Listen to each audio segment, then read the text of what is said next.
sa basura nyo. Ingatan kayo ng tao. Kung alin pa yung pinaka-reject at kung alin pa yung pinaka-mabakal ito, pinakabigay nito.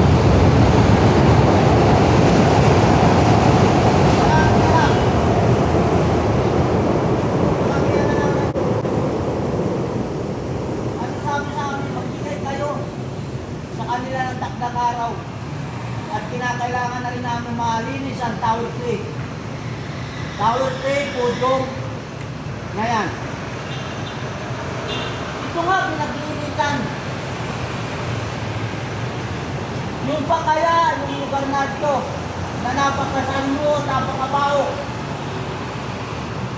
Isipin mo doon sa world, doon matay. Doon mainit. Kaya dito, doon na yan, no? Napakapangit mga kapatid yung sinagawa ninyo. Hindi maganda. Hindi maganda ang ito yan. Kaya minsan, naiisip ko, mga nag-aral ba? Alam ba ang tama't mali? Napalagay ko, hindi alam. Ang alam lang, may lusot lang ang tao nila. Kahit hindi naulit, at kami lang naulit na yan eh. Tingnan mo na papulis, wala. Nakakurain pa ako sa itin, nakikiklamo pa. Kaya lang, kumabay natin sa inyo. Saan na sabi ko, nasaan mga papulis yan. Mga nangako dyan, natulog palo. Tubi na lang, wala yung palo. Ganyan yan. Ganyan kayo. Kala nyo, sinasalbahay naman kayo. At kayo magsumbong doon sa mga busang. Doon sa mga nakakahawak sa inyong puno. Puno na marurunong. Kaya inasabi ko sa inyo, ayusin naman ninyo. Hindi sapat na kayo ay magkabiro lang na akong business. At hindi rin sapat na kayo makakura lang ng pera sa mga proseso yan. Bakit yung kami makapalang mukha? Ba't masarap tumingin at tumarap sa kapwa-tao ng kataas mukha na wala kang ginagawang kabalibalibalan? Sumusunod ka sa patakaran. Yung iba, may na mga tao, tanggal na dito nga sa sayo, pinipilit pa ang trabaho. Sige lang.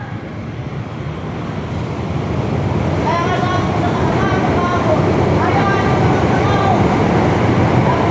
Tanggal na yan. Oras na lang, iyak na yan. Papakulong ko yung mga tao kung kontra. Total, imanin na lahat yan sa mga dokumento na dapat nila pinirmahan. Totoo yan.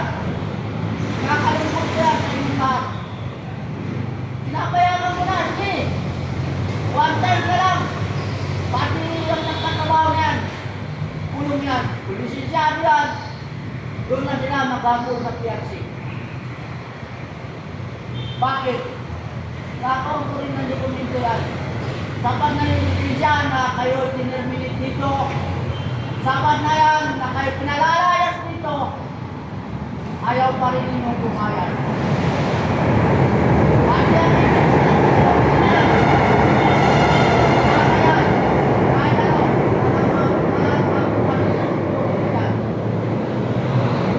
kaya napanawagan ko yan sa mga kurmat. Tanggal na yung tao mo. Huwag na ninyong pilitin pa.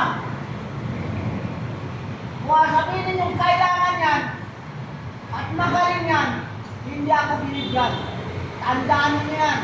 Wala akong pinabibili pang tao na magaling. Dahil yan ang pahamak din sa inyo. Yan ang magpapahamak.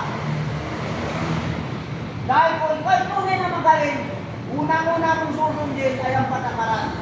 Magpapasakot ka sa lahat. Sana naintindihan din yan. Mali na ba? Yes, sir! Nakakasar eh. Higit sa lahat, talaga ng biruan yung kalat. Na araw-araw, binabayo ako. Araw-araw, nagpapahakot ako, sabi ni Sir Jojo, hindi na lang halos nakagalaw yung basura dyan, pero araw-araw ang truck dyan. Sana naman, naintindihan nyo.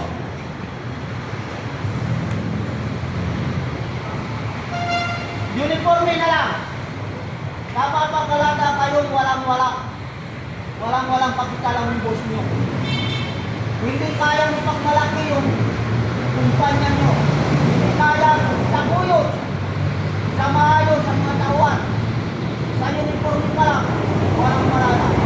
Pagsasakan, nakakaya, nakakaya,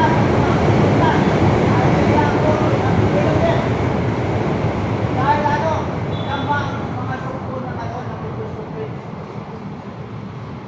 Makikita, walang PPE. Makikita doon sa taas, walang adat. Walang babiarnis pa pag minaras-maras.